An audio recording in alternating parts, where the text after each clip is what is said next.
Test. But you want me to turn my speakers on? Yeah. Yeah, okay, try it again. Test. Test.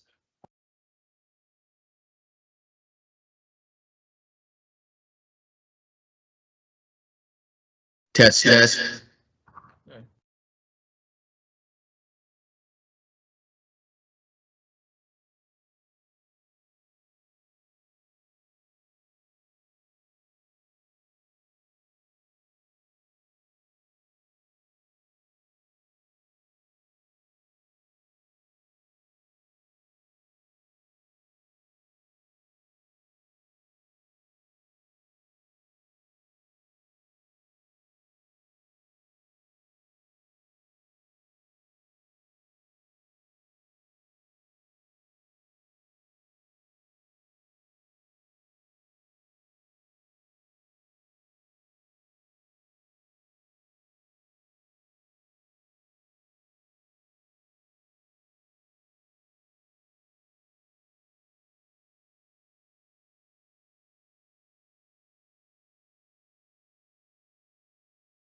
Welcome to the July 8th, 2024 meeting of the Arlington County Planning Commission. I am Commissioner Peterson, Vice Chair. Tonight, the Commission will consider the following items: actions associated with the Barcroft Apartments land use analysis planning process, and during the PC business discussions, the adoption of the ACG mandated electronics meeting policy FY25. Before we begin, I would like to share a few logistical points for all participants joining the meeting remotely and in person. For presenters and speakers joining us through Microsoft Teams, please keep your phones and other electronic devices muted until you are called upon by the clerk. Please turn off the sound to any devices around you to minimize interference. Please keep your cameras off until the clerk announces your name to speak. When called upon, you must unmute yourself by clicking on the microphone icon that is in the meeting command bar at the top of your screen. The moderator nor the clerk have the ability to unmute your mic. Once you have spoken, please mute your mic and turn your camera off. If you are dialing in by phone to join the meeting, press *6 to unmute. Public speakers will be called upon by the clerk at an assigned time. Pre-registration and email confirmation to speak at tonight's hearing was required. We are not able to accommodate additional speakers. All speakers, virtual or hybrid, will receive 2 minutes to comment as an individual. Only representatives of a county board appointed advisory group, committee, and/or commission will receive 3 minutes to comment. A timer will be displayed on the screen if speaking virtually, and speakers in person will follow the timer stationed at the podium. Audio of tonight's meeting is available by phone. If commissioners, presenters, or speakers lose internet connectivity, please reconnect by phone. However, if you are dialing in by phone and unable to see the screen, we will provide an audible 30-second warning to wrap up your comments. You will be muted when your time has expired. The meeting chat is active for presenters or commissioners who need technical assistance only. Please do not use the meeting chat for discussion, public comment, questions about agenda items, or requests for further information. All public comments must be shared verbally for the record during the assigned public testimony period. Tonight's meeting will be available for review through the YouTube and Microsoft Teams platforms in real time. The links have been provided on the Planning Commission website. The meeting will also be available for review with closed captioning on Comcast Xfinity channels 25 and 1085, Verizon Fios channels 39 and 40, 24 to 48 hours after the adjournment of the meeting. Lastly, this is a public forum. Tonight's meeting will be recorded and posted to the county website via a link to YouTube as stated. All information associated with tonight's meeting, whether written or spoken, is subjected to the Virginia Freedom of Information Act requirements. Madam Clerk, can you please call the first item? Yes, thank you. Our first item for the evening is a consideration of the following actions associated with the Barcroft Apartments land use analysis planning process: the adoption of the 2024 updates to the Columbia Pike Initiative, a revitalization plan, and the Columbia Pike Neighborhoods Area Plan. Request to advertise public hearings by the Planning Commission and County Board for their respective January 2025 meeting dates to consider proposed amendments to the General Land Use Plan map and booklet, and proposed amendments to the Master Transportation Plan. We have Matt Matuzik and Olivia Sontag to present these items this evening. Hey, good evening. Matt Matuzik with the Planning Division. We're going to cover a number of items that were previously distributed with the draft staff report and some associated materials in advance. And a lot of it really tells the story of more than just the last few months of work. So before we dive right into some of the policy amendments and plan updates that we've prepared and are prepared to recommend support for, we actually wanted to have the J.R. Lynch team, who's joining us this evening, provide some broader context about how we got here, speak to some of the challenges involved in the process, some of the learning curves that I think we all went through with the community engagement, and really set the stage for their master financing and development plan that's really triggering a lot of this work, and will, I think, lead directly into some of the policy updates that we've prepared, and myself and Olivia Sontag, who's joining me, will cover. So with that, I'll hand it over to the other team. Thank you, Mr. Matuzik. Good evening, Vice Chair, members of the Planning Commission. My name is Lauren Riley, and this is Kathy Puskar. We're with Walsh Colucci. We represent J.R. Lynch Real Estate Partners. Joining me tonight is Mr. David Hildy and Mr. Greg Ward from J.R. Lynch, and we also have a few members of our design team joining us virtually as well if you all have any questions.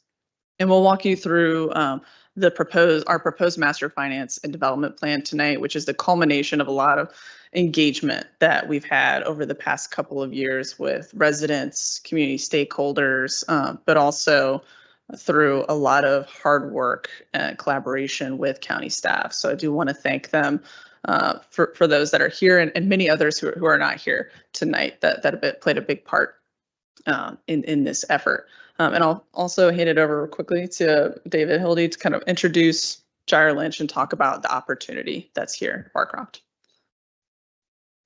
Hi, good evening. Thank you for having us here tonight. We just wanted to go back and just want to celebrate kind of how we've gotten here today. Back in the fall of 2021, Barcroft Apartment, it's a 60-acre site on Columbia Pike with 1,335 units.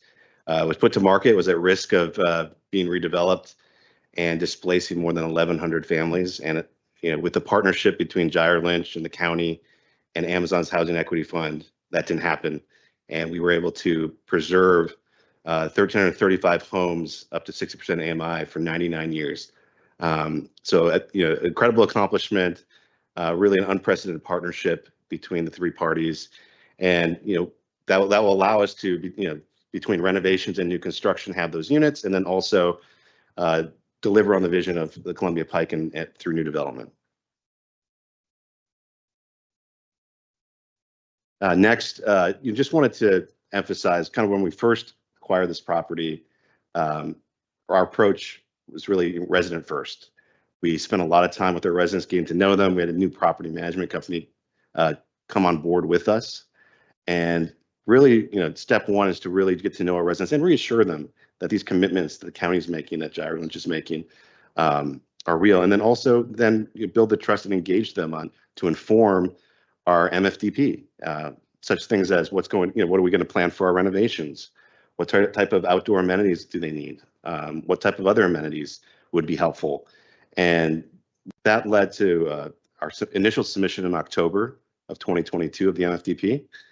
And since then, we've continued to do regular meetings with residents because, again, this is a lot of information, and just the more we can connect with them, we also have been providing, there's several languages spoken out there, so FAQs, live translation. We made sure to kind of do all of that. Again, just really wanted to reemphasize that these are 1,100 families out there that we've really made an impact on. And next, in December, we went to the county board with our affordable housing financing plan, which was a major component of the MFDP. And this set forth our commitments and affordable housing goals site-wide.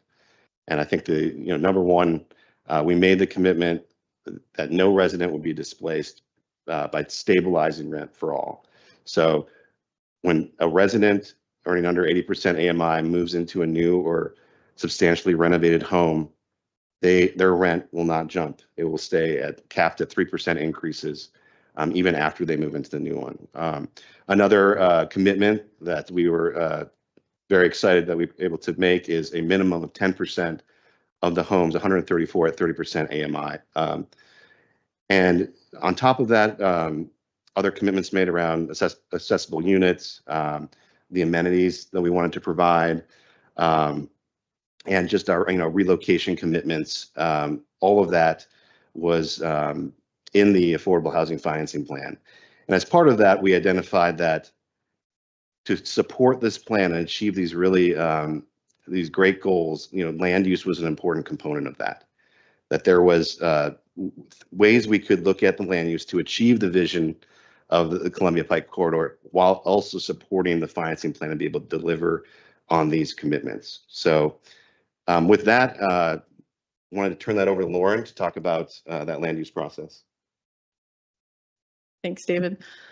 And while this land use process and the affordable housing financing plan has been underway in the background, also wanted to highlight the renovation projects that we've been able to process over the past year. So Gyre Lynch really wanted to get a head start on renovating some of these existing buildings to make conditions better for the residents on site. And so since last July, we've processed 4 renovation use permits. You can see their boundaries highlighted here, outlined here in blue.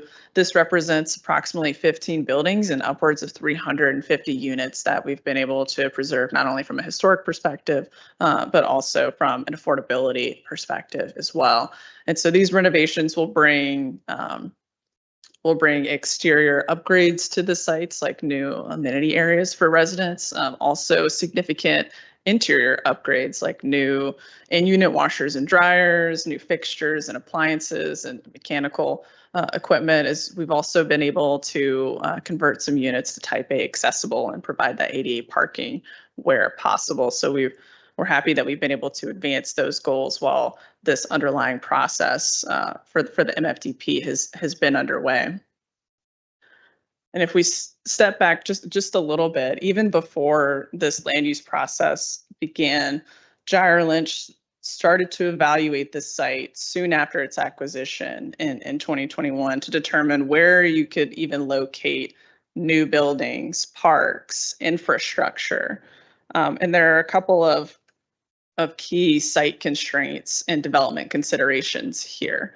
And one of those major development considerations is the historic nature of Barcroft. These 52 historic garden apartment buildings that are noted as essential in the county's historic resources inventory.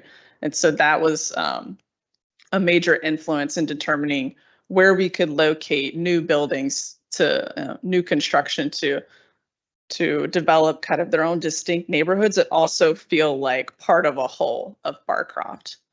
Another really probably the largest site constraint as Gyre Lynch started to study and evaluate the site is topography. I know a lot of you have been out to the site, you know, it's got its ups and downs.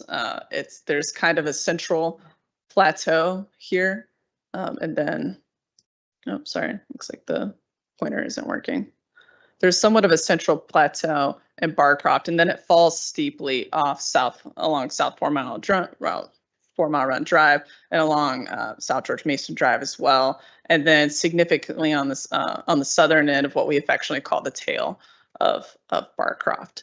And so Gyre Lynch has navigated those two major constraints, and even before the working group process began, evaluated where those items could go while trying to meet the density targets to support the affordable housing master plan, while also just creating a new cohesive vision for Barcroft to stitch together the new development with the old historic Barcroft intact and make it all feel as one. And so we'll walk you through now the key elements of the master finance and development plan. Will all be available for questions if you have anything specific on these. And like I mentioned, conservation area was a big factor in where to place new construction. And so here's our proposed changes to the conservation area limits. If you recall, the area shaded in that lime green color there is our areas where buildings are proposed to be preserved along in terms of their historic nature as well as their affordability. And the areas shaded in blue and then with no shading on the two east and west ends, there are areas where redevelopment is proposed. And in the purple hatched areas along South Thomas Drive on the north there, those are areas where before the form-based code neighborhoods area plan anticipated redevelopment. We've taken a look at these areas. We propose to add these buildings back in to maintain the integrity of that historic Barcroft gateway as you come off South Thomas Drive entering the site. On the east end of the side where the black hatching is, those are areas where we've proposed to remove buildings from the conservation area and place them in the redevelopment area in order to meet density targets that are necessary to support the affordable housing plan, as well as respond to the existing by right development of those townhomes along Columbia Pike there where that notch is before you get to South Thomas Street. Because of that by right development, we're not able to provide certain roadway connections or new development that was previously envisioned. And I'll also point out the proposed amenity center there that's in the blue hatched area. Gyra Lynch with this proposal will also be providing a new community amenity center for Barcroft residents, which is something that they heard was a strong desire of their residents in that engagement that Mr. Hildy noted earlier. On to transportation. On the left-hand side is our proposed vehicular transportation program. You'll see that again, we're unable to provide the previously envisioned 11th Street connection that would have run right through those by right townhomes. So because of that, 12th Road South is our primary east-west connection through the site there in blue. We're also proposing to bring down South Taylor Drive on the east end of the site to meet 12th Road South in order to create a grid and disperse traffic in this area. And due to those topographical constraints that we mentioned earlier, Gyra Lynch has also had to negotiate how this connection extends west across South Thomas Street. And so it does need to jog slightly there and then continue on to negotiate the grade, as well as to preserve the existing buildings in this area. And then the diagram on the right here shows you the proposed bicycle connections and how it fits into the overall bike facilities in the MTP. So like 12th Road South is our east-west connection for vehicles. It also is for cyclists as well. There will be bike facilities along there to connect you from the easternmost end of the site to bring you off of Columbia Pike, allow you to travel east to west throughout the site, and then connect you ultimately to Wakefield or South 4 Mile Run so that you can get on the W&OD trail. And then in terms of parking, this is something that we heard was very important to the residents at Barcroft, is maintaining their ability to park and especially park close to their existing units. And so on the left-hand side, you'll see the existing parking supply of Barcroft. Our surface parking areas and private parking shaded in red, with some public on-street parking there shaded in blue. In the proposed scenario, Gyra Lynch is able to retain that approximately 1.0 parking ratio for the existing residents, and we will work throughout phasing of the new development to ensure that there are spaces available proximate to residents' buildings. They'll also, as South Thomas Street is de facto parking for Barcroft, public on-street parking will be available for Barcroft residents along South Thomas Street and 12th Road South, in addition to those areas shaded in red. And then all of the new construction buildings will meet the form-based code standard requirements for parking within their own sites as those individual projects come forward. Onto the public open space plan for this site. Here's an area where we're improving upon the existing neighborhoods area plan vision. Previously, it's anticipated that there'd be 2 public parks, and that would equal about 1 acre across the site. Here, we're able to provide 3 public parks at 1.3 acres, and these areas here outlined are shaded in green. And this was also a large topic of our working group conversations that we've had over the past couple of months. Our original plan had the parks located more along the edges of Barcroft, and through that working group process, we got some really good feedback to bring these closer in so that they feel more accessible to Barcroft residents and more part of the whole of Barcroft here. And in addition to the public parks, we'll also be providing preserved natural area across the site. We're able to maintain the previously proposed 2.2 acres of preserved natural area. And we've also found a few additional places to add trees and other plantings here, as it's shaded in dark green.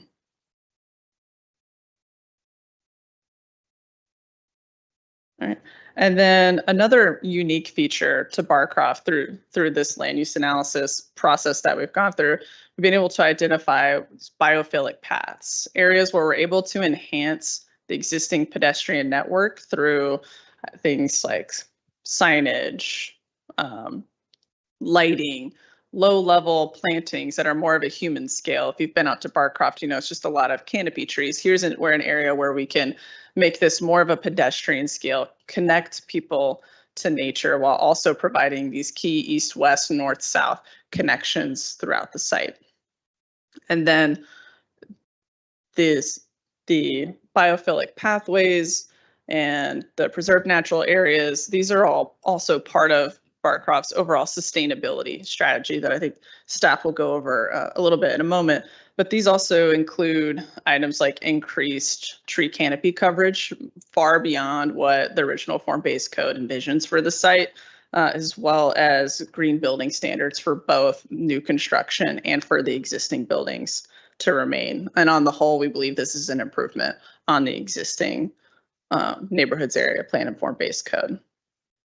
And then lastly, the final element of the land use analysis process was urban design, making sure that we're transitioning appropriately from new construction to the existing historic buildings to remain. And so this diagram is meant to show you that we're concentrating heights on the edges of Barcroft where it's most appropriate, where we can take advantage of the grade, as well as take advantage of the surrounding context across from us on South 4 Mile Run or Columbia Pike, where there are taller buildings over there. So we'll transition from those heights down to 6 stories and then down to 3 stories where those buildings are next to the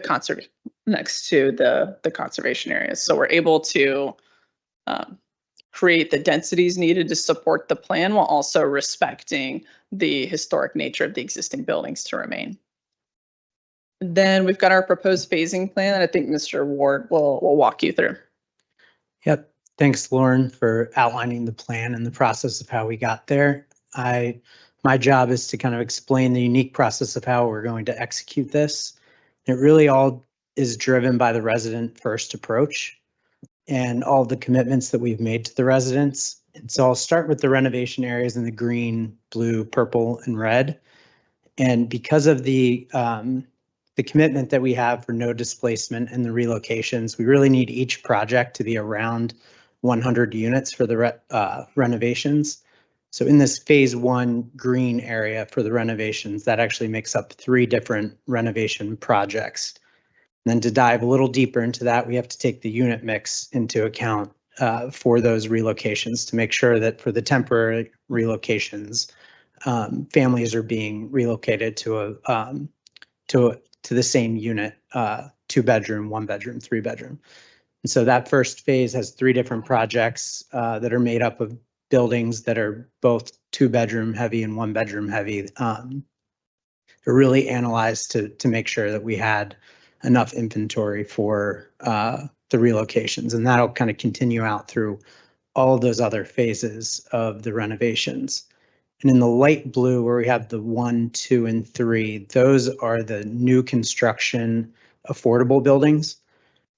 So each time we go to build those, the first thing we need to do is make sure that we have a place to relocate the residents in the footprint of where that building is going to go. And then we need to think about exactly which buildings in the redevelopment area, which is in the orange, will backfill that new construction building.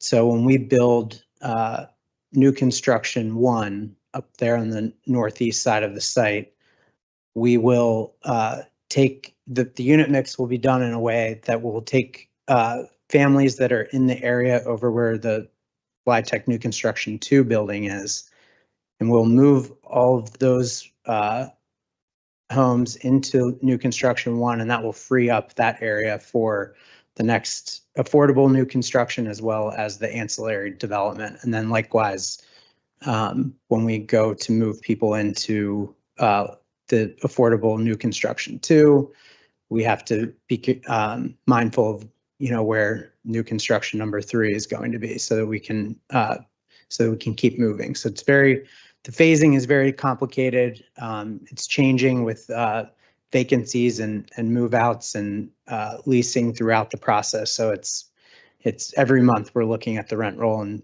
looking at what's happening on the site and really trying to figure out the best way to get this done as quickly as possible while maintaining all the many commitments that we've made to the residents. And just to wrap up, thank you all again. And I just wanted to highlight that this is a long process, and then started with an unprecedented partnership. I mean, that extends to our residents, to our community stakeholders, to staff have been working through it with us for 2.5 years, and to the commissions we've been going to as well. This really is a tremendous collaborative effort, and we're excited to be a part of it. And we're excited to get started on the renovations, and also the new construction that Greg pointed out will be our first new construction building. Will be that building on Columbia Pike that will be all affordable replacement units. So we're excited to keep on going. Thank you. And do we have a staff presentation as well? Yes, good evening. Olivia Sontag with the Arlington County Planning Division. I will be giving the first half of this presentation, then we'll pass it off to Matt. We'll first walk you through just this 2024 land use analysis process that we've been through, what the MFDP is and what it contains, and then Matt will talk to you all about the policy recommendations this evening, and then elements under further study and our next phase of analysis.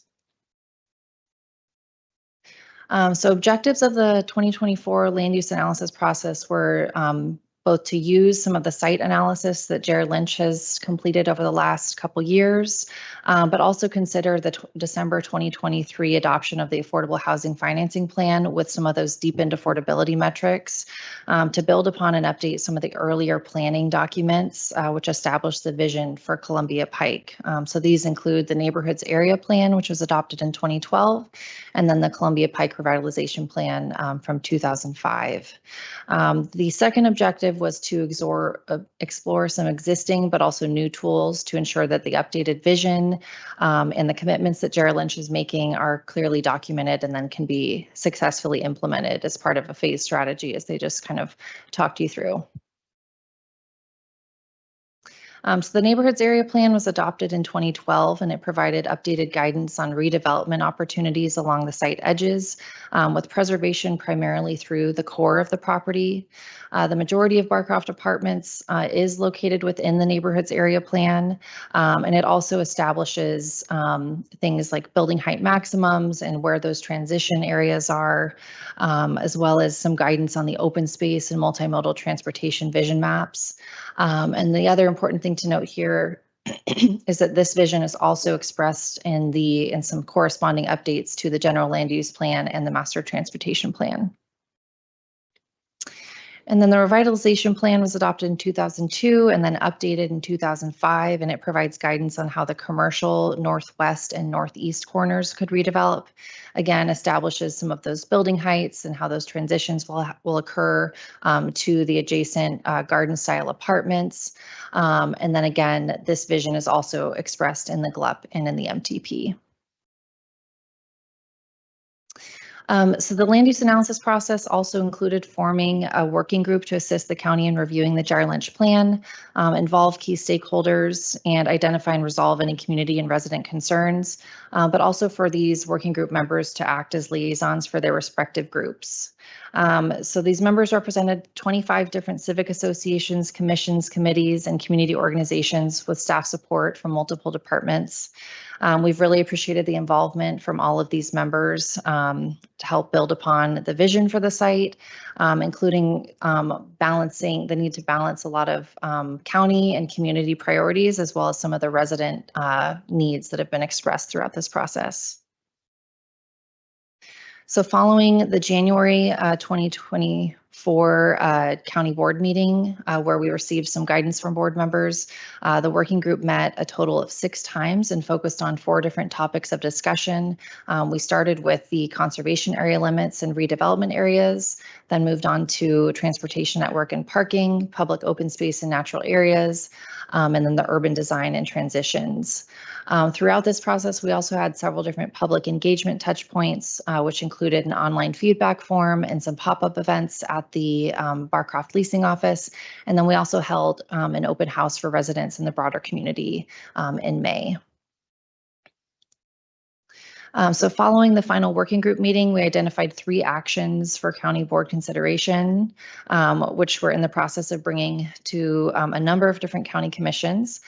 So the first action is to adopt 2024 updates to the neighborhoods area plan and the revitalization plan.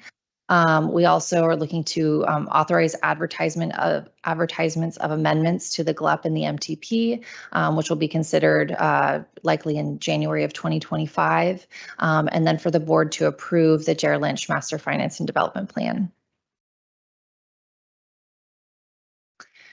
So to give you a little bit of background on what the MFDP is, it's a document that is produced by Jared Lynch. It reflects their vision and commitments for the site, including the affordable housing plan, the site redevelopment plan, and a phasing plan.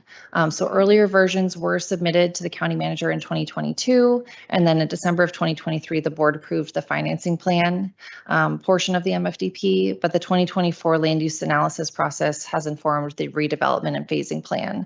So this is the first time that the board will consider the MFDP as a whole, and board approval is required as part of the loan agreement terms. Amendments to the Columbia Pike form-based codes in the second half of the year will implement much of this vision that's established in the MFDP. And then commitments in the MFDP will generally follow those topics of discussion that were covered with the working group. So this is another quick visual of how the MFDP fits within some of the other actions we'll be bringing to the county board in July, and also highlights, again, some of those renovation use permits that we've been reviewing in the background, as well as development use permits that we'll start to see starting this summer. So this, again, is kind of a table of contents of the MFDP land use elements. So it includes, again, where those conservation area limits and redevelopment areas are, including the preservation of that historic entrance with an emphasis on the historic spine, that resident amenity center, and then expansion of development opportunities. It also covers the multimodal transportation network and parking, including vehicular circulation, bicycle, pedestrian circulation, and the parking plan for both the conservation and new development areas.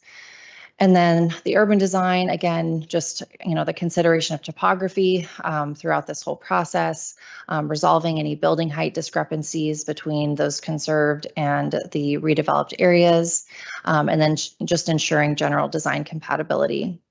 And then finally, it covers the open space and natural areas, including all of the open space in the east node, west node, the preserved natural areas, which Lauren highlighted earlier, those biophilic pedestrian paths that are being introduced, and then tree canopy targets.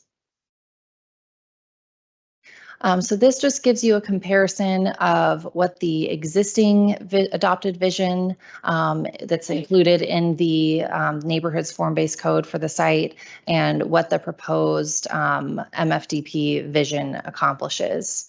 So you can see, again, the change in the number of committed affordable units that we're realizing, the total number of units added on the site, parking ratios envisioned, the number of buildings envisioned to be preserved, increase in public open space, and some of those outdoor amenity areas that are within all of those conserved courtyards, the cumulative total of those natural preserve areas.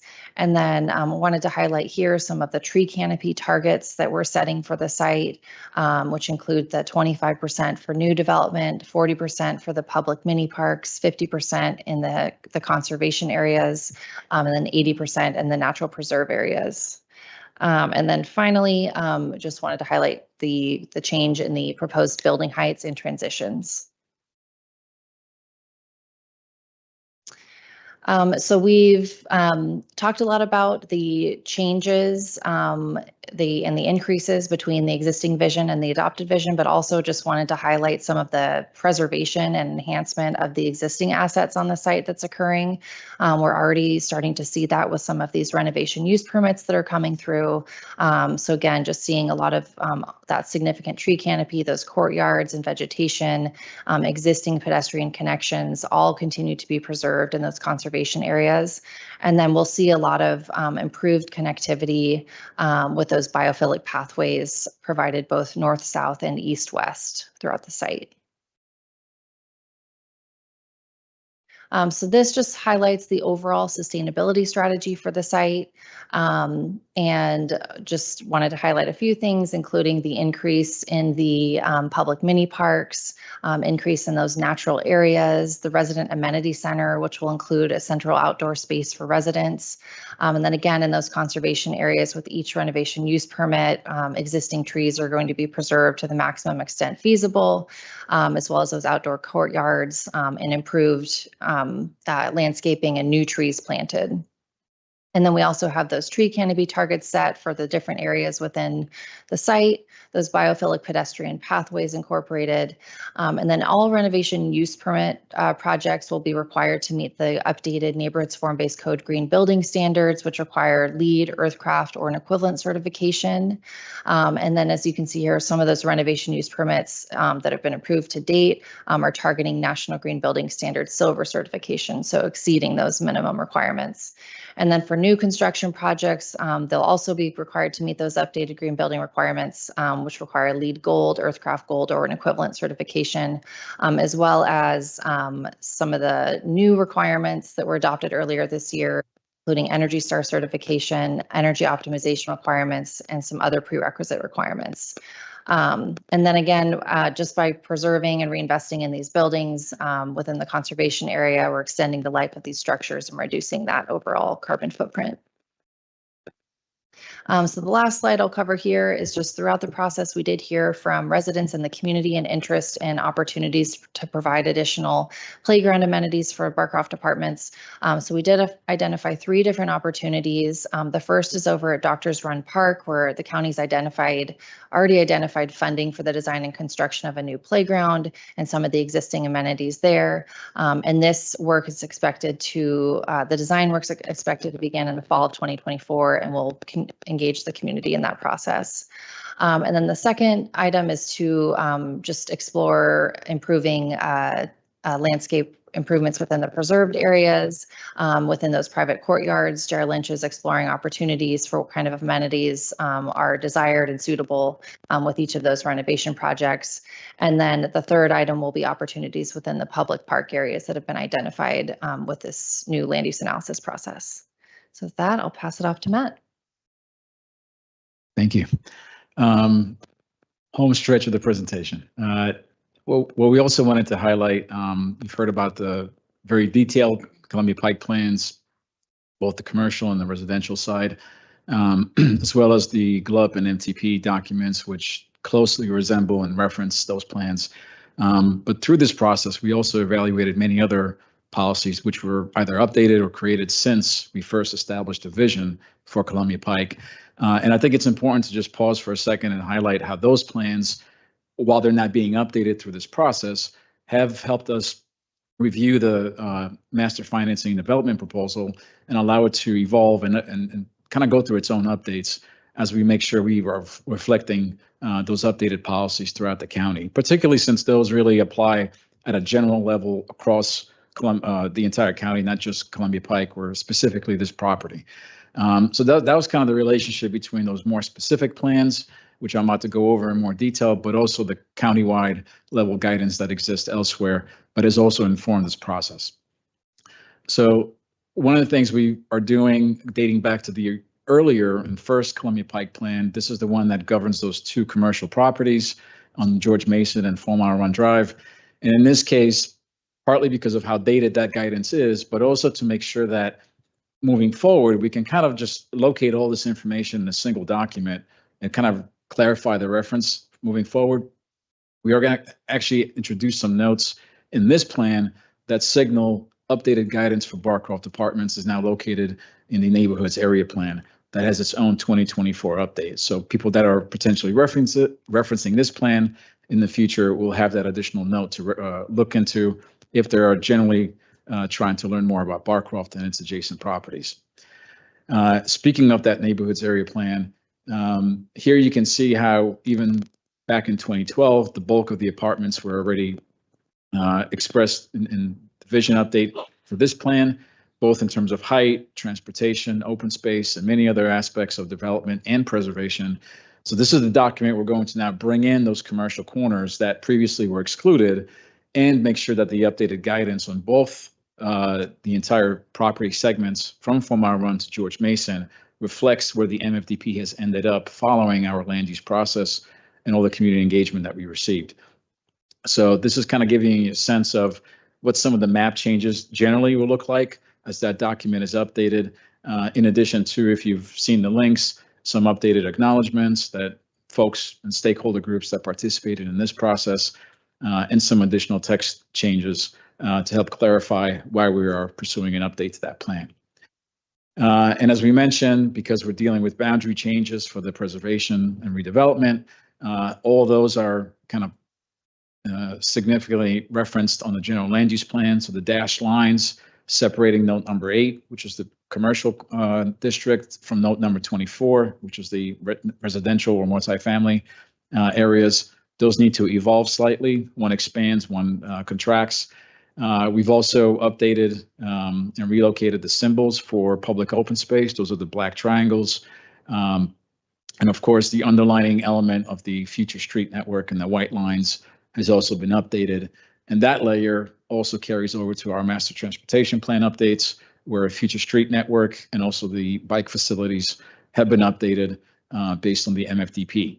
And then finally, on the bottom, you can see that very minor and text updates have been proposed for the GLUB booklet. This is where we kind of capture people in terms of where the updates have occurred, both from a map perspective, but also anytime a plan is updated or created.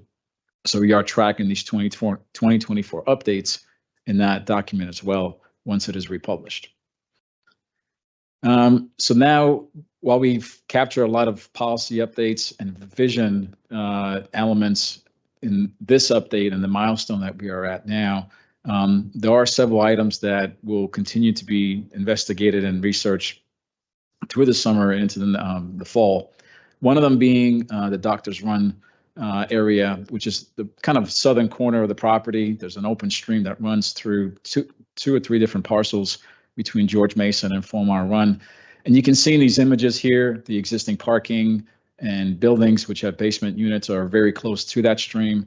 What we're trying to do is, through the second half of the year and working with J.R. Lynch and county staff, really revisit and essentially rebuild the modeling that's used to identify the flood risk, from which we can then establish some resiliency measures and identify if there's a need to even update the MFDP based on what we find. But I think given the volume of investments and the role that that stream plays today in the larger network of stormwater, we want to make sure that this is something that we can address accurately, given that this is a long-term plan and it may have some impacts moving forward. So this is just something we want to continue to work on in the second half of the year. Alongside that analysis, much of what we are proposing tonight, we are actually going to be now implementing through form-based code changes. So the zoning language that helps implement these documents also has to be impacted and updated to reflect where the streets have ended up, the parks, the building heights, the preservation boundaries, but in a much more greater level of detail. So that work has actually already begun and will continue through.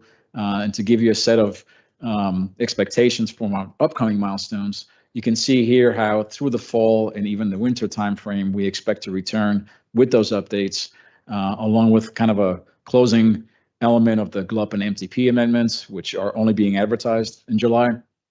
And along those lines, we are also expecting to review the first use permit for new construction, as opposed to the 4 that have been focused so far on renovation.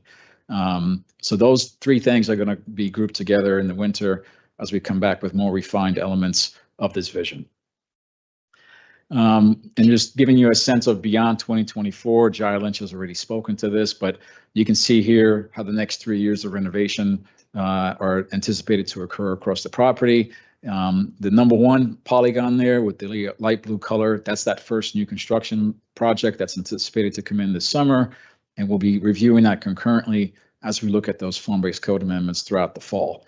And many of the open spaces that have been reflected in these exhibits, they are going to be tied to the delivery of market rate buildings in the future, which is why we are not providing a clear estimate of when they're going to be delivered, other than they will be grouped with the use permit review of those adjacent buildings.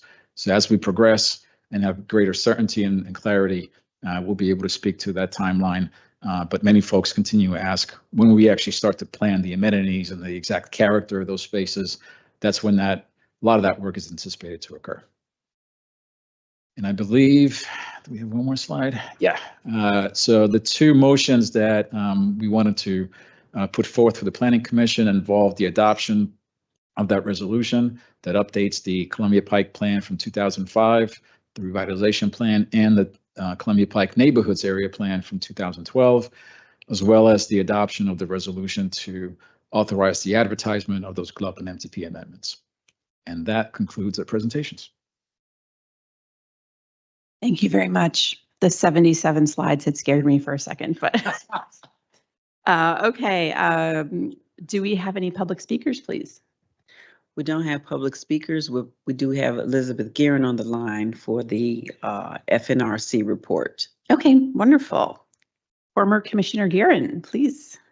Thank you. Good evening, Madam Chair and fellow commissioners, Ms. Johnson, Mr. Pfeiffer, Mr. Matuszek, Ms. Sontag, and applicant team. Thank you for the opportunity to share the comments of the Forestry and Natural Resources Commission, FNRC.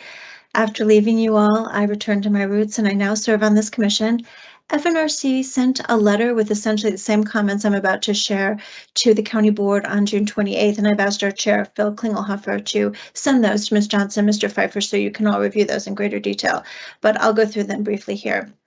So FNRC engaged in extensive participation around this proposal, including attending public meetings and walking through the site, and generally are very pleased with the proposal. And there is so much to like, adding to our housing stock, including affordable housing and extending affordability terms, engaging in on-site preservation, and conserving and adding open space to the site.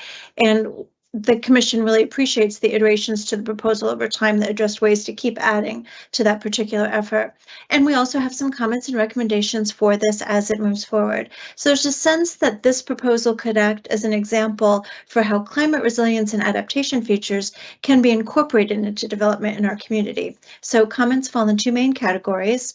The first is to preserve and enhance as many of the existing natural resources as possible, and specifically consider codifying the tree canopy requirement targets to ensure greater likelihood of meeting them so that they stick. So right now it's 25% for new development, 40% for mini parks, 50% for historic preservation areas, 80% for preserved natural areas.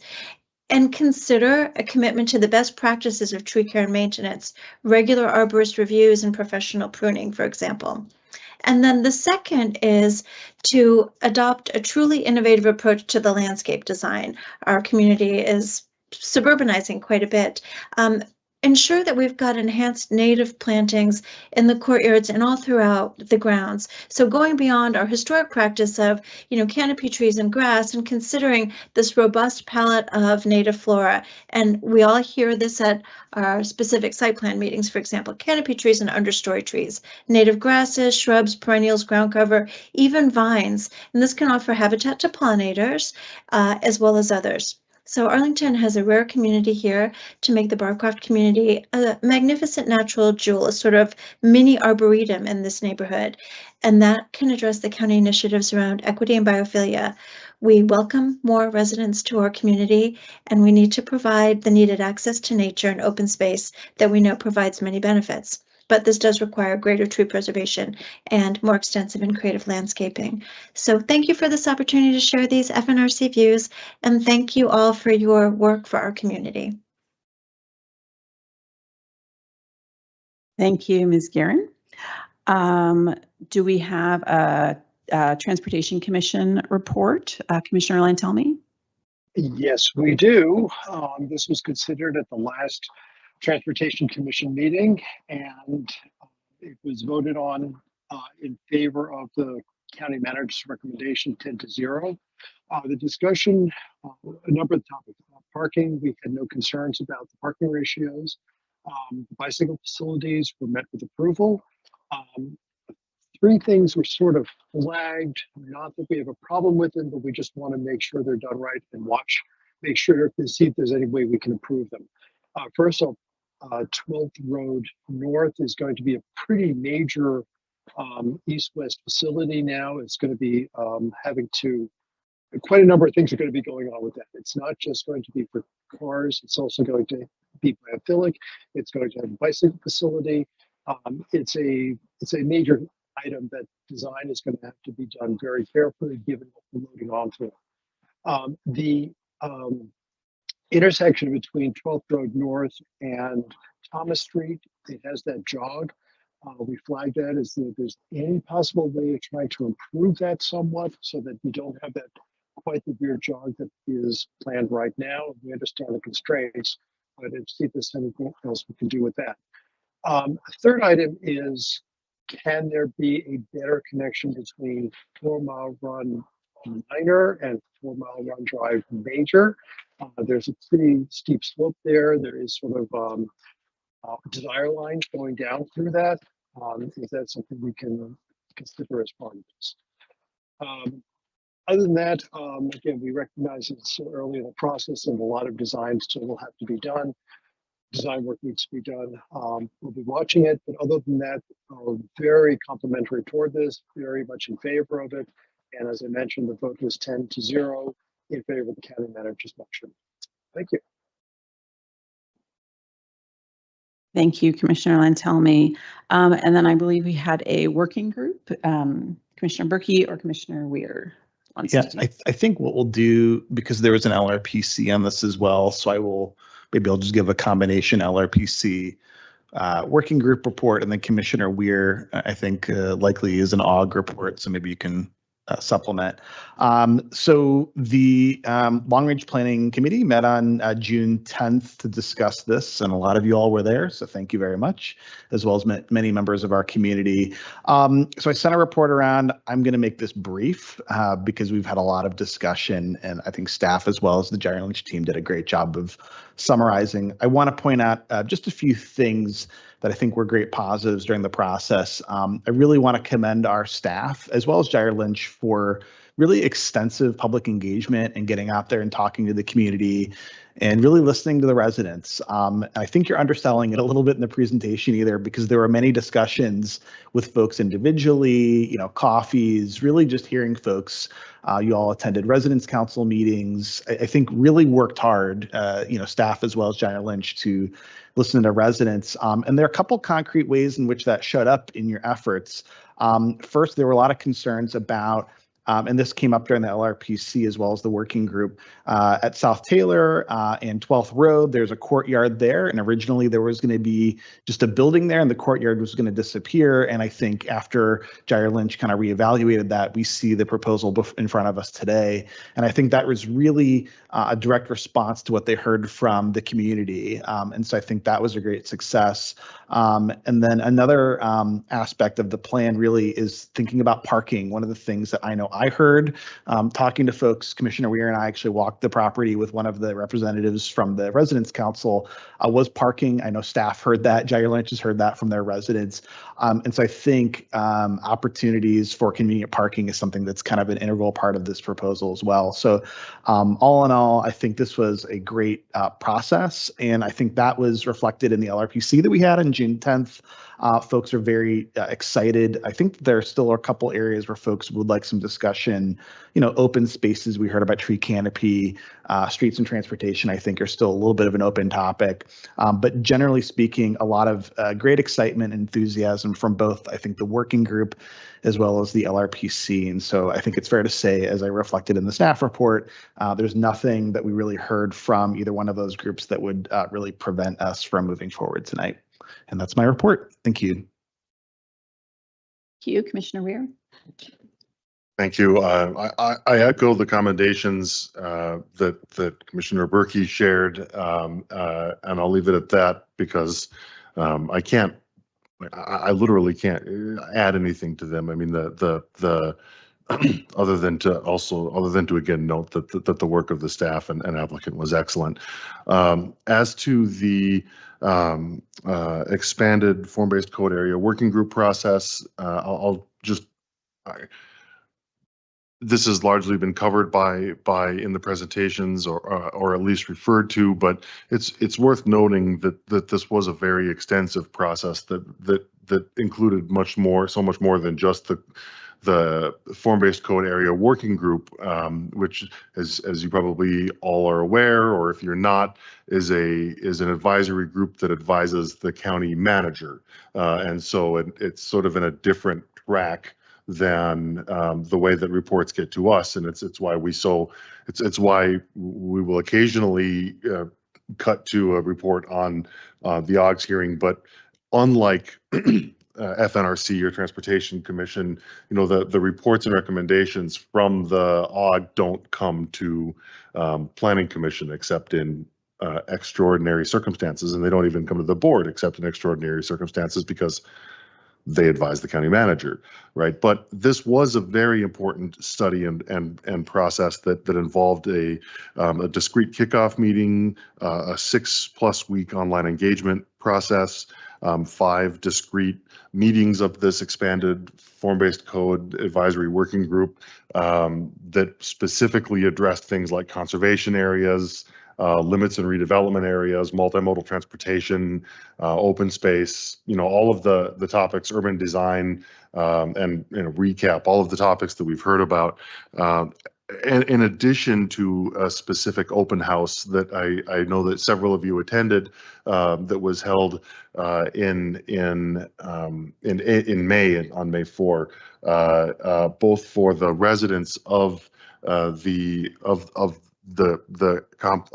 complex plus people who are interested who lived in the area. And I had the opportunity to stay for I think nearly all of that session, and I saw just a tremendous diversity of people walk in and walk out, ask good questions. It was attended by members of the board, by candidates for that office, a candidate for that office anyway, and members of the commission and the community. And I think that it was great to see the extent to which work was put in to reach out to the community through so many different channels and signals. And I think that there are so many ways in which this is a model project. It's only the only unfortunate thing to point out there is that there will probably be so many few projects that belly up to the model so closely in the future. But I think that it's a model also insofar as how well everything worked and how committed everyone was. And I'll leave it at that. Thank you. So then I think that brings it to the commission. I have some recommended agenda items for us to talk through tonight. I'll share those that came from Commissioner Berkey, and then if anybody wants to add anything to it, feel free. So I've got process, massing, preservation and architectural preservation, streets and transportation, open spaces, and public engagement. Does that cover everything we want to talk about tonight? Does anyone want to add anything? Okay, then let's start with process. Questions about process? Commissioner Berkey. I can get it going here. Not a question, just a quick comment. I really want to highlight the comment that Ms. Riley said in her remarks about the desire to make Barcroft feel as one. And I feel like that really says it all, that this is really an effort to, there is a community that exists, that is there, that is flourishing, that is thriving. But this really builds upon that, right? To welcome more neighbors, to welcome more opportunities, to really kind of further integrate this into Columbia Pike. And so it's a great theme, maybe for you all to think about going forward. Thank you. Commissioner Weir. Thank you. Since this is the staff presentation that's up, could I see slide 28, I think?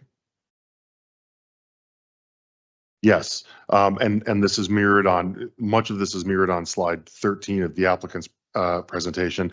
And just, there aren't I doubt there are a whole lot. I doubt that there are, a whole lot of people watching along at home. So this is mainly for the benefit of my colleagues. But one, thank you to staff and the applicant for including the rough estimates of the time frame that are included here.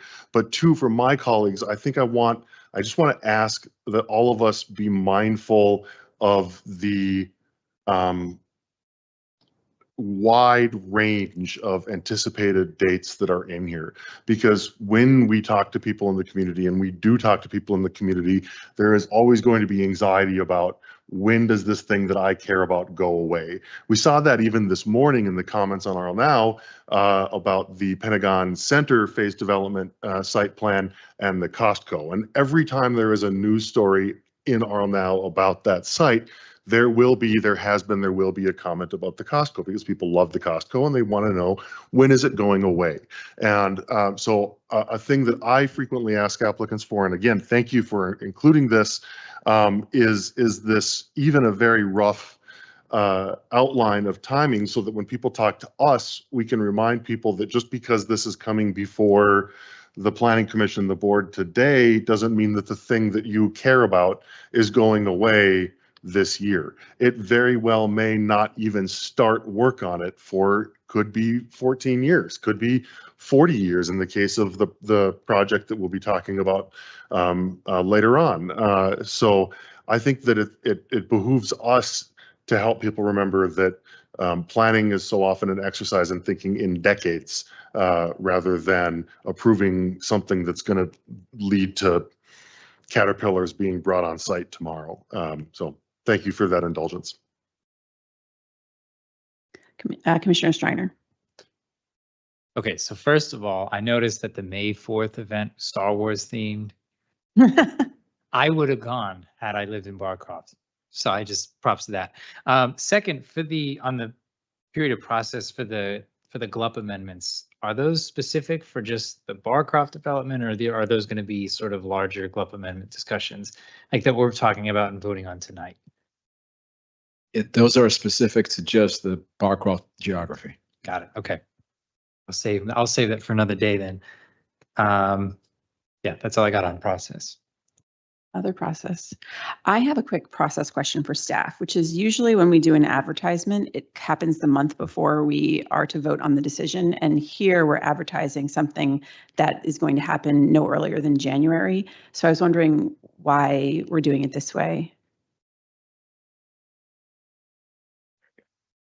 Part of that, I think, is predicated on the next 6 months of work, where as we drill down into the details of the form-based code, if certain shifts need to happen, if the character or the parks or the streets evolves through additional feedback and analysis, I think we want to have the flexibility to adjust, if we have the room to do that, exactly what the GLUP and MTP amendments are. We feel pretty confident right now, but I think that work might inform our level of confidence.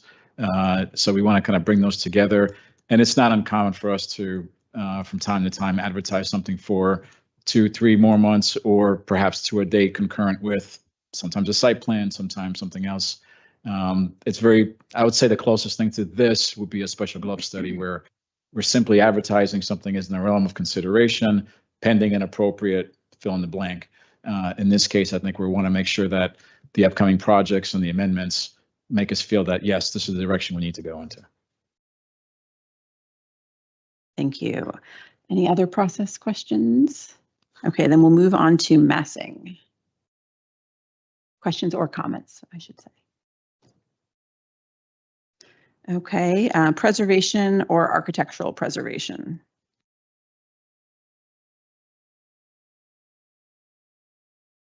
Commissioner Sarli. Thank you, Madam Chair. I guess I will put in a little chip to bemoan the fact that we're kind of giving away that little center square that was original to the design to create that sort of perimeter building, which again, I follow the logic and I, to an extent, agree with it. I think a little bit of some of these outcomes that we sort of deal with is a little bit by choice, and we can choose to do things differently if we choose to. So the preservation of that unit, let me start with an anecdote. In the 60s, the city of Utrecht had a canal that they transformed to a 4-lane highway, right? And they did that because they thought it made sense. Everything was happening around the world at the time that was going car-centric. In about 6 or 7 years, the traffic engineers and the sort of car counters and all of those sort of very scientific people came back and said, the capacity of this 4-lane highway no longer is adequate. We need to expand it. So ideas of tunneling under it, decking over it, creating all were put on the table. And the city of Utrecht did something very interesting. But the analogy here that is similar to it is sort of like in your living room, there's a hose and you keep putting buckets to sort of manage the water. You'll never overcome the problem because as long as we keep adding buckets, the problem will continue. You just have to add another bucket. So what Utrecht did that was so brilliant, they got rid of the highway, they turned it back to a canal, and they prioritized bicycles and pedestrians and all that stuff. And I'm getting a little bit off topic because this is a little bit on a transportation thing, but this goes back to the preservation of that square, and creating that roadway and that connector. It's a choice, right? I understand the logic of it, but as long as we choose to sort of keep it car-centric, it will be car-centric, right? We have to take the stand one day and just sort of say, no, we're going to shift to bicycle-centric and preserving these things that are at the heart, right? Like that little square, and you can look on all the plans, you see all sort of roads lead to that square and the building is formed in a shape so that really is the center of the campus. And we're kind of losing that, right? And I know that Arlington has a little bit of this problem of where's the soul of Arlington? And we always struggle to define that. So I guess I'm a little bit sad that square is going away. Again, I don't want to be, too sort of down on the project. I think it is a really brilliant project. I think the design, the layout and everything is really well done. But I think, until and this is a little bit more to take a page out of Daniel's comments, it's a little bit more directed at us as a commission that we need to choose, right, to sort of prioritize the cars and the bicycles. And until we do that, we're going to keep adding buckets to the transportation and keep adding these cut throughs and keep adding these little things because, car count says it's going to keep growing, right? But we need to turn off the spigot, right? Until we do that, it's just going to be an ongoing situation. So I think that was the only thing I was going to say about messing, and it ended up being sort of all of my comments and all of the different subjects. But again, I really want to thank staff and the applicant for a really great project with this one caveat. Thank you. Thank you, Commissioner Sarli. Other comments on preservation or architectural preservation? Commissioner Lantelmi, virtual. Yeah, actually, I want to add my voice to Commissioner Starl, who's done this. I do mourn the loss of that center square and the arch. I think it was one of the more distinctive features of the site. I do agree with the parking ratios being pretty high here. And that's partly because a lot of the people who live and work here, well, where they work, isn't really amenable to public transportation. It's very diffuse types of jobs that are all through the metro area. They're not just concentrated downtown or in Roslyn or National Landing. They're all over, and unfortunately, cars are still necessary for that, and I understand that. So, contrary to where I usually am on things, I feel that the parking ratio here is appropriate, and I do support it. But all of that said, I agree with Commissioner Sarli that we are losing something here that was very distinctive, and I get why it's being done, and will be voting in favor of this. But I do feel that it is overall a loss for us. So, but that's really my only comment. Thank you. Thank you, Commissioner Lantelmi. Anyone else? Okay, streets and transportation.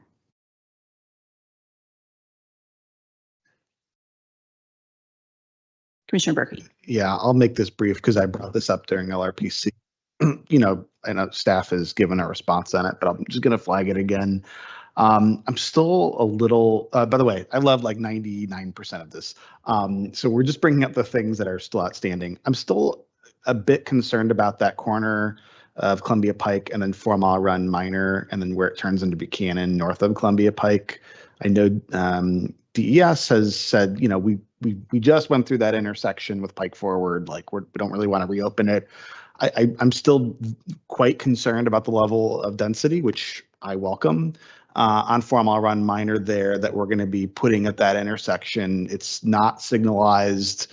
Cars always back up on Buchanan going up into the Barcroft neighborhood, right at the other side of Columbia Pike. So I know it's not in this plan. I'm just mentioning this again because I want to put a plug in for maybe DES looking at that again in a year or two, because I really think we need to get ahead on that and thinking about pedestrian safety, folks making left turns from either side. There's just a lot going on there. Multiple apartment buildings on the north side of Columbia Pike. We've got an old, garden style shopping center there on the northwest corner. So just DES, if you all would consider reevaluating that in a year or two, or at least as we get closer to the redevelopment on 4 Mile and Minor, I think we really need to re-examine that. That's it. Thanks. Thank you. Commissioner Weir. I will reiterate the concern that I've articulated at LRPC and prior that as this moves forward through the rest of the year, I think that we really need to see mechanisms put in place to make sure that we don't have for those private streets on the site, that we don't end up seeing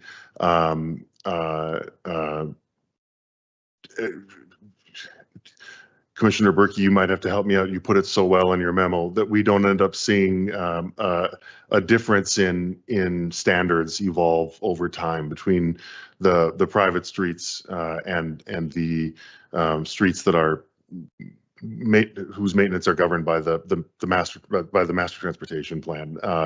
That is the status quo. I do not mean that as a dig on the present landowner. It is a situation that developed over decades and has been brought to our attention in part by the hard work of the members of the Residents Council who were able to help some of us see it, force some of us to see it.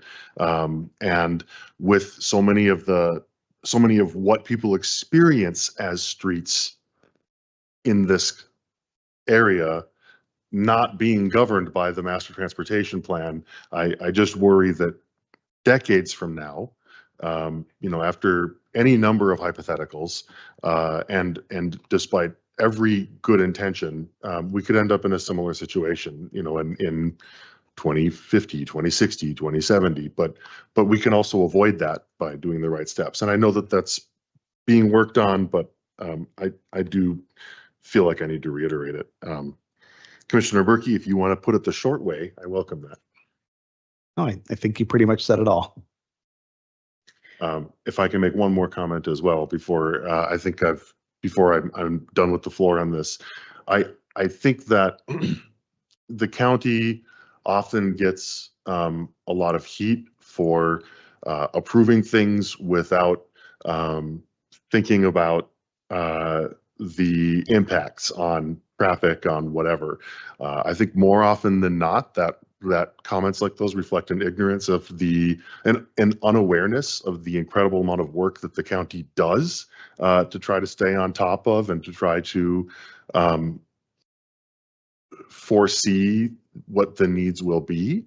But that's a preface to one particular concern that I still have, which is that there are a couple of streets here where we know that the development projects that are going to get approved here, particularly under, well, I shouldn't say we know, but we have good reason to suspect that the projects that would be approved here likely under a use permit review are going to add a lot of vehicle trips to the grid. I'm thinking specifically about 4 Mile Run Drive Minor, and I'm thinking about Buchanan to route to Arlington Boulevard and Wakefield to Arlington Boulevard. And I think that this is a good opportunity to really be on top of how that traffic is going to be managed, mindful of the fact that a significant choke point just in Barcroft, in the Barcroft neighborhood to the north, is the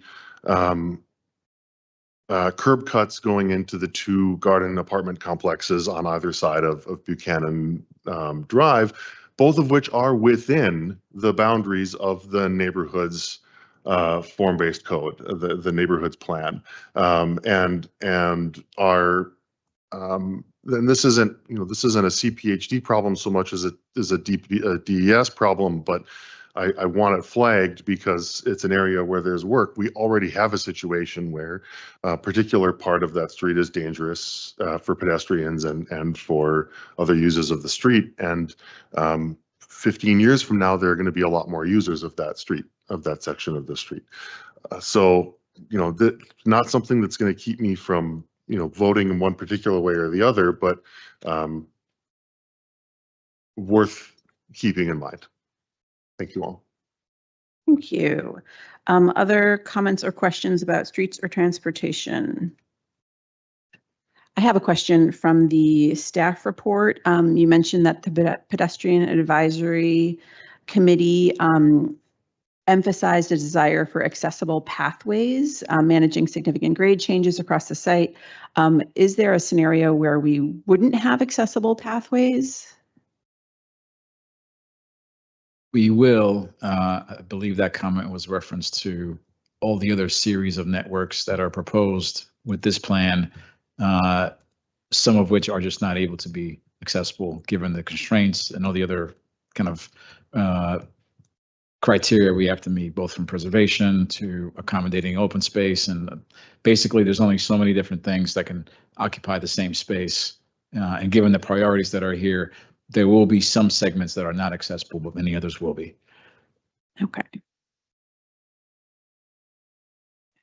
Anyone else? Streets and transportation? Open spaces. I have a quick question just about shared community amenities. Will everyone have access to all of the new amenities, or will there be some that are just for the kind of garden apartments and some for the new development, or does everybody have access to everything? Yeah. I guess that's for the. Yeah. Thank you. With the proposed development as a whole, one thing I'll note that we're doing for the renovation use permits is each of those little areas are getting their own amenity outdoor area associated with those buildings. And then Jar Lynch will develop the community center that I mentioned that's along South Thomas Street. That community center will be available to all existing Barcroft residents in those existing buildings to remain, as well as residents in those affordable buildings. And then the new construction buildings, they will have amenities of their own, those market rate buildings that will house those residents. Other questions? Okay, public engagement. Yes, Commissioner Guevara. Hi, good evening. So thank you so much. I'm excited about this project and maintaining over 1,300 units. And it sounds like, as my colleagues were mentioning, that you guys did seems like a robust public engagement. But could you walk me through a little bit of that a little bit more? I don't have the exact numbers in front of me. For instance, did you have Spanish-speaking representatives at your pop-up events? Do you have metrics on the number of online respondents and the percentage of the Barcroft population that represented? And do you, I know you worked with Bugata, Alliance for Housing Solutions, but they have their own community interlocutors that are often embedded. And so I'm curious if we were getting responses and sort of people who were attending who were the same sort of people, if we were expanding our scope of public engagement. Yeah, I can answer that. Yeah, I think initially, so with our resident first approach, we held, I believe it was, counted it up 65 hours of engagement in those first 9 months of resident events, which are different scales to your point of trying to reach all different people there. I mean, we went from, small, smaller gatherings in different courtyards to, we had 2 Summerfests that summer, each drew about 1,000 people, 1,000 residents. So got a great turnout. So, and then to your question about translation, yeah, all our a lot of our events had, at least at a minimum, Spanish translation. When we get into the first renovation phase and communicating there, we also brought in Urdu and Amharic translators to get that. And then in addition, all of our FAQ work was always translated into all the languages that were spoken there. So yes, I think that was one of our priority was engagement, getting people to feel we had different incentive programs. Just to give you an example, like the survey we did of the residents, we ended up getting in the 90% response rate. What response rate? I'm sorry. In the 90%. Okay. Through multiple rounds and multiple efforts by the Gates Hudson team was our property manager, but Okay. we did, you know, they've been very proactive. We have a dedicated resident services team. So absolutely, it's, you know, it's something we can keep on focusing on and keep on doing. Okay, yeah, and I think it'll become even more critical as Commissioner Weir mentioned that, you know, you may know that it's happening, but you always worry about when it will be me and when it'll directly impact me. So I think it, particularly for vulnerable communities there, maintaining that active engagement is really crucial, especially since it's going to have direct design effects, like you were saying about the open spaces, and they wanted to have access to playgrounds and the parking ratios. Or availability to parking. So I just want to make sure that that continues and we're not just having the same people sort of show up at events, and that you're expanding the scope of engagement to all residents. Thank you.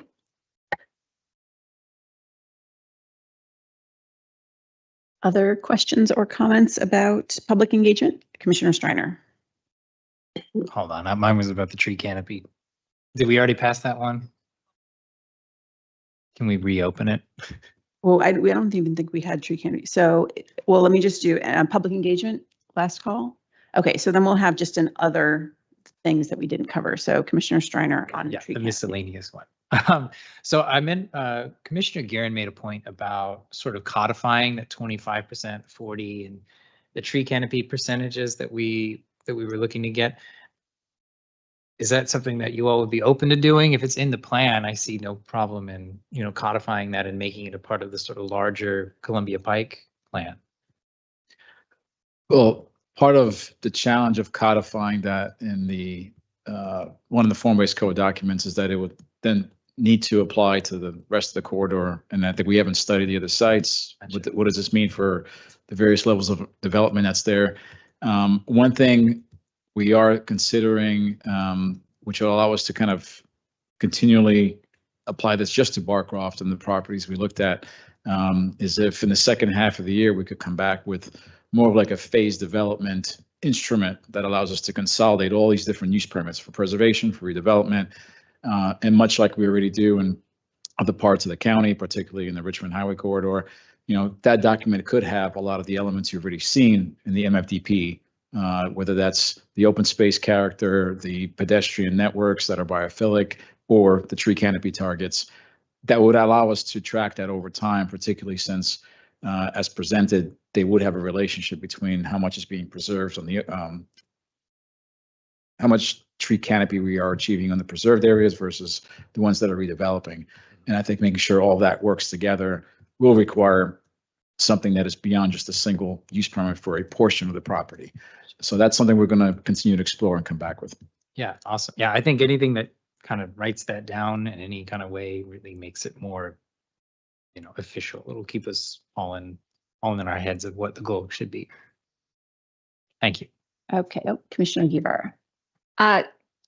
Sort of tangentially related to tree canopy, but I'd like to associate myself with comments of Commissioner Guerin and the importance of having native plants to promote biodiversity, particularly for a population where there could be, you know, heat islands. We want to make sure that we are doing our best to promote more biodiversity, native plantings, and which could also lead to greater water conservation. And so I just want to make sure that and underscore the importance of that for this community. Thank you. I agree, and we'll have a motion about that. So stay tuned. Okay, so let's then move to motions. Commissioner Berkey, do you have a motion you want to start off with? I have three actually. So I will, I guess, read the first one and then we'll vote. right? Okay. Yes. Okay, I move that the Planning Commission recommend that the county board adopt the resolution included as attachment 1 to the staff report to adopt 2024 updates to the Columbia Pike Initiative, a revitalization plan, which is included as attachment 2, and the Columbia Pike Neighborhoods Area Plan, which is included as attachment 3. Second. Second. Okay, the motion has been made by Commissioner Berkey and seconded by Commissioner Weir. Any comments? Do you want to speak to your motion? This is a fantastic proposal. Very excited to support it. It goes without saying, but I'm going to say it anyway. This preserves a tremendous amount of housing. It adds a tremendous amount of housing. I'm tremendously grateful for all the staff work, that of Jair Lynch, but also folks like Ann Venezia and Marie Randall and our county board and Amazon's Housing Equity Fund. Wouldn't be here without any of those partners, community stakeholders, neighbors. So I'm very excited and very grateful. Thank you. Other comments? I just wanted to personally say thank you very much for having 10% deeply affordable housing that's going to be preserved. We've been talking a lot about that as a commission, and you did that with this project. So thank you for the 30% AMI. Any other comments? Then we will go to a vote in alphabetical order. Commissioner Bagley. Aye. Commissioner Berkey. Aye. Commissioner Guevara. Aye. Commissioner Robertson. Aye. Commissioner Sarli. Aye. Commissioner Striner. Aye. Commissioner Weir. Aye. Online, Commissioner Lantelmi. Aye. Is Commissioner Patel here? Online? Commissioner Patel? No. Okay, and I am also aye. So that is, there's 9 of us tonight, so all of us. Another motion? Okay. So I move that the Planning Commission I move that the Planning Commission recommend that the county board adopt the attached resolution included as attachment 4 to the staff report to authorize advertisement of public hearings by the Planning Commission and the county board for their respective January 2025 meeting dates to consider proposed amendments to the general land use plan, map, and booklet, which is included as attachments 5 and 6, and proposed amendments to the master transportation plan included as attachment 7.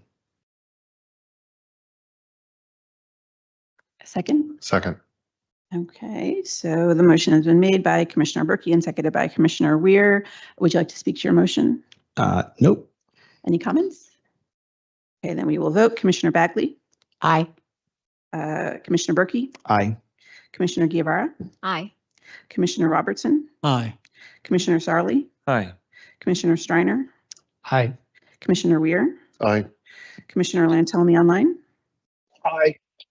And I am also aye, so unanimous passing. Okay, any additional motions?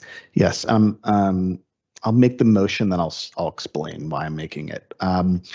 So I move.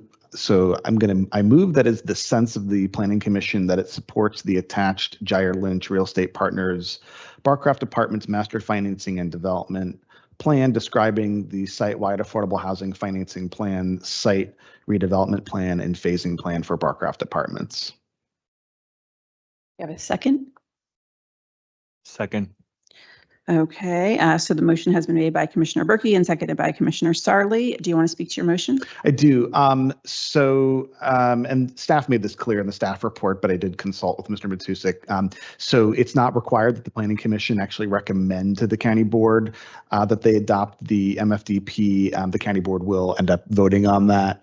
But I made this motion because it was my sense that the Planning Commission would nevertheless likely want to weigh in on the actual MFDP, as we've discussed it at great length for many months now. Thank you. Any comments, questions? Okay, then we will vote. Commissioner Bagley. I have a question. Sorry, Commissioner Striner. Thank you. So this is just saying that we agree with the MFDP, basically. We think it's a good idea. Right. Essentially, we're not like formally recommending that the county board take action, but it is our sense. So it's like the light version. Right. Right. We like it. Yes. Okay. Sound good. Okay, Commissioner Bagley. Aye. Commissioner Berkey. Aye. Commissioner Guevara. Aye. Commissioner Robertson, Aye. Commissioner Sarley, Right. Commissioner Streiner, Aye. Commissioner Weir, Aye. Commissioner Lantelmi online. Aye. I am also aye, so again, unanimous. Any other motions? I have one.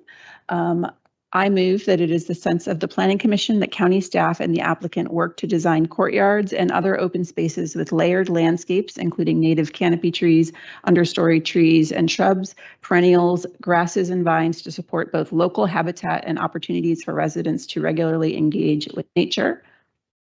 Second. Thank you, Commissioner Weir. And so I'll just say, I think this is really important. We recently approved the Forestry and Natural Resources Master Plan. I think the Commission's presentation tonight was very compelling. I think this is really important to Commissioner Guevara's points about heat island impact, and we've talked about, equitable access to nature and green spaces. And so that's why I have proposed this evening. Excuse me. Could you read it one more time for us? We're trying to catch it. It's a lot. Oh, yes, sure. I move that it is the sense of the Planning Commission that county staff and the applicant work to design courtyards and other open spaces with layered landscapes, including native canopy trees, understory trees and shrubs, perennials, grasses, and vines to support both local habitat and opportunities for residents to regularly engage with nature. Any comments about the motion? Okay. Excuse Commissioner me, Murphy. Madam Chair, is that in writing? Yes, I'll share it with you now. Thank you. I'm happy to support this motion as written, and I definitely appreciate the sense of it, and thinking of our tree canopy and open spaces is one of the reasons why I highlighted on the LRPC report. I will note where I'm at personally, though, is as I think about this plan, it is sort of a puzzle, and making sure sort of everything fits, financial viability being one of the biggest pieces, right, is the way that I look at it. So I am going to remain mindful that we don't do anything that could adversely impact how this all fits together, or bind maybe the applicant into commitments that it may make other parts of this proposal less feasible. But if we're simply just asking, staff and the applicant to consider this, then I'm more than happy to support it. Thanks. Commissioner Streiner? Okay, ready to vote? Madam Chair. Oh, Commissioner. In addition to echoing Commissioner Berkey's comments, I'll just note that I'm happy to support it in part because I think that it is already the intent of staff and the applicant to do exactly this. I think that this motion is also a powerful reminder of to ourselves, if nothing else, of the fact of the forestry and natural resources component, and that is. And that is something that plays into the work that should be done by applicants and by staff and considered by us. So, I think that it is not only a good thing to aspire to. I think that it is the goal of the applicant, but mindful of some of the considerations that Commissioner Berkey was talking about. I mean, there is always a limit to what can be done. And it is our hope that, and I think that it is often going to be the case, that limit is beyond what, that the limit is beyond what we want to do rather than the other way around. I think that there are a lot of opportunities to continue to do good work and to have better ideas as we move along, given that this is a project that's going to be under, that there's going to be development into 2030. Which leaves, so I mean it when I say that we have time to come up with cleverer ideas. That doesn't mean that the ideas aren't clever. It just means that we'll come up with better ones in the order of things. So a little bit of a rant, but I am happy to support this. Commissioner Guevara. I'm happy to support this motion as well. I think it sends a strong message to the community that we care about both their well-being and where they live. I think this is something really important for us to get through. And I understand my colleagues are mentioning that there are financial constraints and considerations for us to have on the table. But at the same time, I will echo Commissioner Starley's comments earlier that the way we design things are really important, and it sends a message about the future that we're trying to envision and creating that into reality. And by having motions like this and making sure that we're committing and demonstrating the community that we care, I think sends a very strong message as part of the Planning Commission. Thank you. Okay, let's go to a vote then. Commissioner Bagley. Aye. Commissioner Berkey. Aye. Commissioner Guevara. Aye. Commissioner Robertson. Aye. Commissioner Sarley. Aye. Commissioner Streiner. Aye. Commissioner Weir. Aye. Commissioner Lantelmi online. Aye. And Commissioner Peterson says aye, so unanimous. Okay. Does anyone have any additional motions? No. Okay. Madam Clerk, can you call the next agenda item? Thank you. Yes. Thank you all very much. Our next agenda item for the evening is PC business and organizational meetings. That includes approval of the June 3rd and 5th meeting minutes, adoption of electronics meeting policy for FY25, and any current matters from Matt Pfeiffer, DC PhD Planning Division. Okay. So is there a staff presentation on the adoption of the electronic meeting policy for FY25?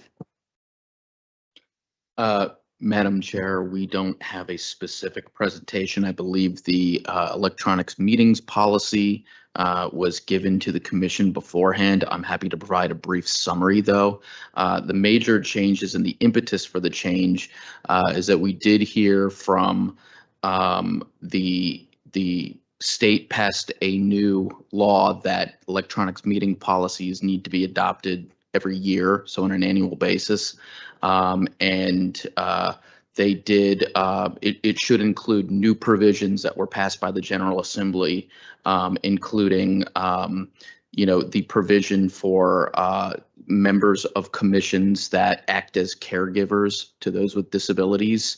And if you are a caregiver, you would count towards a quorum, even if you were not physically present.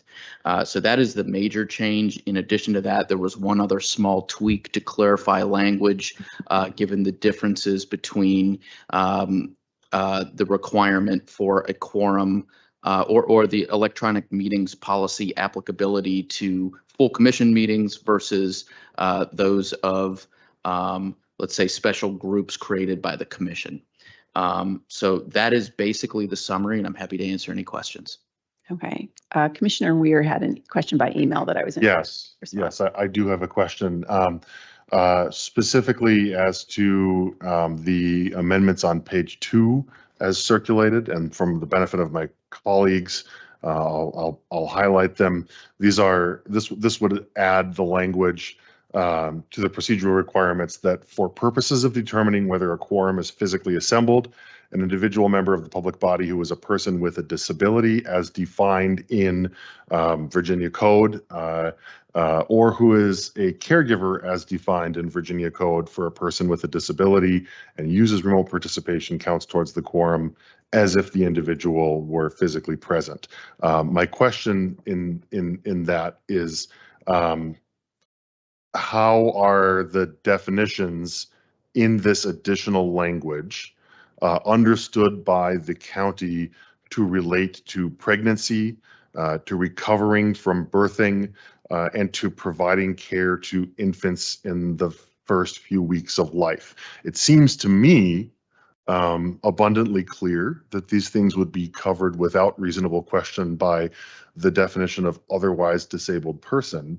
But what is abundantly clear to me is not always abundantly clear to the people who are forming legal opinions or to the body of law on said opinions. So I'm curious to know if there is any written thought along those lines from staff. Unfortunately, we don't have a good answer for you at the moment. I would say that the appended language regarding the persons with disabilities or caregivers was actually a template given to us from the county manager's office that applies to all commissions and committees. So we didn't get into that level of specificity. We did receive your question, and this is something that we are going to pursue internally, and particularly with the county attorney's office. I will mention that all of these terms are defined in the state code. So there is a definition of a person with disability and definition of a caregiver for a person with disability. And so the question for us going back, tomorrow morning is, does that cover, those persons that you identified? Right. And to be clear, there's also a definition of otherwise disabled person. That is also a defined term in the statute. The statute, to my knowledge, to my reading, doesn't include person who recently gave birth, right? But it does include otherwise disabled person. And what I remember from my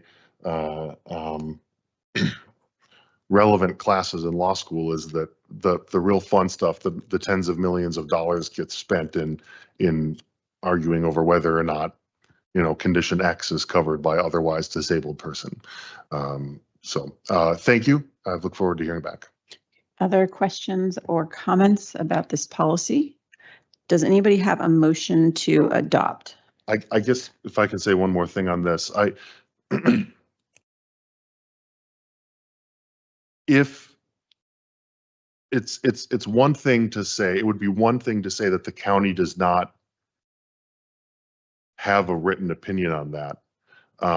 It's another thing, if that's the case, what I would hope to be the case is that the county can find its way to taking the position that absent provisions to the contrary, that this is the county's interpretation. And I know that there are always risks in that direction, but if there isn't a provision of law to the contrary, if the county has the authority to take that position, I think that the county needs to exercise its authority to take that position, which isn't something that I don't think anyone in this room disagrees with that, but I just would hope that is an option that is available. We will take that back and we will relate that to the county attorney's office. Thank you, Mr. Pfeiffer. Thank you. Do we have a motion to adopt the proposed electronics meeting policy for FY25? Commissioner Guevara. I'm sorry, I have a question. Along with Commissioner Wire's comment about who this applies to, does this also include mental health? Does it include what other sort of provisions or people are considered to be part of this? That is another, I don't, not being a attorney myself, I don't want to give the impression that, this is definite, but my reading of the state code is there is clearly a definition for mental impairment under, person with disability. So I would think that it would apply. But again, that's something that we would really need to take back to the county attorney's office to clarify. And then for any of these, whether it's a birthing parent or caregiver of some sort or mental health, does it require some sort of a medical for us to submit? What would it be like? How? I suppose what would be the process? Do we have to submit a doctor's note or? Well, my opinion on that, based on the way that we have handled, the use of the 25% or 2 meetings policy for electronic meetings policy, is that you would simply need to notify the chair of the reason you're not attending a meeting. So I would imagine that in a similar case where you were a caregiver, you would need to communicate that to the chair and let them know I'm not going to be physically present, but I'll be virtually online. However, I'm assuming the role of a caregiver, and therefore, you can count me towards the quorum under this new law passed by the General Assembly. But again, that's something we'll take back and clarify with the county attorney's office. Yes, that would be great, because I think if the more we're trying to expand the diversity and broad scope of this planning commission eventually, then I think it would be great to make sure we include people with disabilities, people who are, birthing parents and so on, or just caregivers in general. So a point of clarification on that would be appreciated. Commissioner Weir. And just to put of what probably should be a fairly blunt point on it is that one of the ways that we in our society deliver financial support for birthing people is through the use of temporary disability insurance, right? And so if being in late pregnancy or having recently given birth counts as being on being temporarily disabled for the purpose of receiving those insurance benefits, I certainly hope it would count in this case. But again, acknowledging that there very well may be some backward provision of Virginia law explicitly holding that for the purposes of these statute, of this section of statute, that pregnancy or having recently birthed someone isn't a disability. That would be unfortunate. Well, I think Mr. Pfeiffer is going to. He's going to take it back. This is a thing that matters to many of us on the dais. I appreciate the indulgence of people with more firsthand experience with it than me. Commissioner Weir, can I have a motion from you? Or anyone else who wants to. I'm happy to move the item. Let me just find what the name of the document is. Electronics meeting policy for FY25. Electronics meeting policy for 2025. I move that the Planning Commission adopt the July 28, 2024 proposed updates to the Arlington County Planning Commission policy governing electronic participation in meetings. Second. And if the chair could delay recognizing that second, Mr. Pfeiffer, would that motion suffice for staff needs? I believe it would, yeah. Okay. Do we have a second? Should I second my second? Second. So the motion has been made by Commissioner Weir and seconded by Commissioner Striner. I don't think we need to talk about it anymore, so we will go to a vote. Commissioner Bagley. Aye. Commissioner Guevara. Aye. Commissioner Robertson. Aye. Commissioner Sarli. Aye. Commissioner Striner. Aye. Commissioner Weir. Aye. Commissioner Lantelmi online. Aye. And I also say aye. So that's 8 unanimous. Okay, thank you very much. Do we have any current matters that staff would like to share with the commission? No current matters at this time. Okay, do we have an LRPC report? No? ZOCO report? Nothing to report. There's a meeting coming up on July 16th. Commissioner Striner will be chairing that for me. I will be out. There's a few interesting topics. If we could have a quorum attend, that would be great. Yeah, a quorum would be great. Okay, SPRC, we do not have any rosters to update or approve tonight. We do have a new SPRC coming up soon for Shirlington House. Thank you to Commissioner Bagley and Commissioner Guevara for chairing that together. I think, is that it for tonight, Madam? You kind of slid over the PC meeting minutes. Did you want to speak on that? So we were going to delay the meeting minute approval to next, the recess meeting. Thank you. I just wanted to be voiced on the record. Okay. Thank you. Thank you. Okay, well then we are in recess until Thursday, July 11th. Have a wonderful evening.